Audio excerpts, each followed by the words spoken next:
morning. Hi, this is Laura Perlin. Oh, and this boy right here, this is Lord Chauncey Crestworth. And today I'm going to talk to you a little bit about my practice, about Ayurveda and ancestor work and marma therapy and how I found my way to it and why this is what I've decided to do with my life. So with Ayurveda, it really started for me with yoga. I had an injury when I was about 24 years old, and I thought, I need to do something different for this. And I just happened to find my way to the practice of classical yoga, as opposed to the type of gym yoga that one finds more often at like a yoga studio or like a workout location.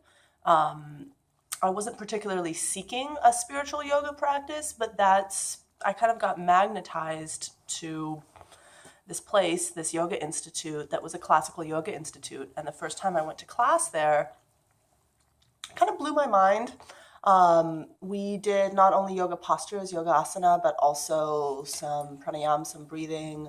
We did a deep relaxation, a yoga nidra. We did some meditation practices. And I just came out of there so high and light and clear, but grounded and joyous, and very sensitive. I felt like my human faculties were very attuned to the environment around me. And so I kind of just got hooked at that point. I felt like the practice made me a better human being. And so I started practicing yoga and studying Sanskrit and studying Bhagavad Gita and Yoga Sutras and the Yoga Pradipika and some of the main yogic texts, and reading yoga philosophy as much as I could. And when I found myself picking up a book about Ayurveda, specifically Ayurvedic psychology, there was a sense of having come home, of having arrived, really.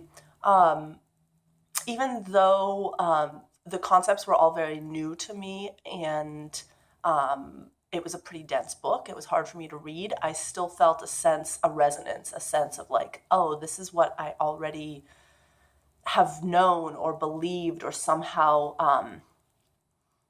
been led to in other ways. I'm reading that it's articulated here in this text. And so there was a sense of really knowing that Ayurveda was my path right away.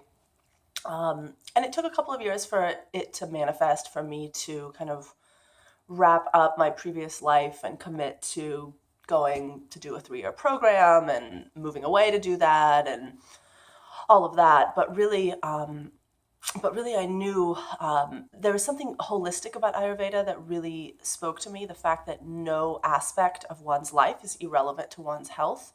So, it's not just what you eat, but how you eat. It's your relationship to your food, to yourself, to your spirituality, to your family and your friends and your community.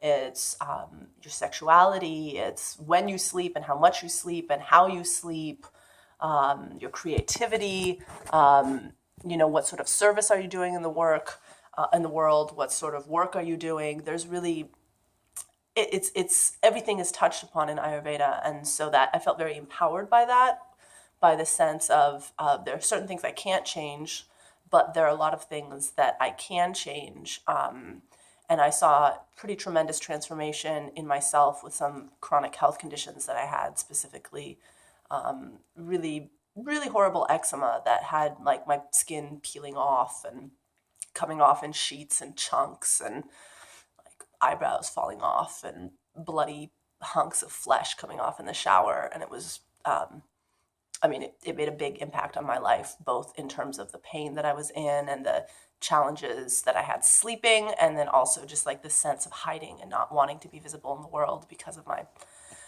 perceived disfigured hideousness. So that's how I got into Ayurveda. And in my next video, I'm going to talk about how more recently, after many years of having a very traditionally informed yoga and Ayurveda practice, I began to bring more animist earth-based ways into that work explicitly. This is Lara Perlin, and thanks for joining me today.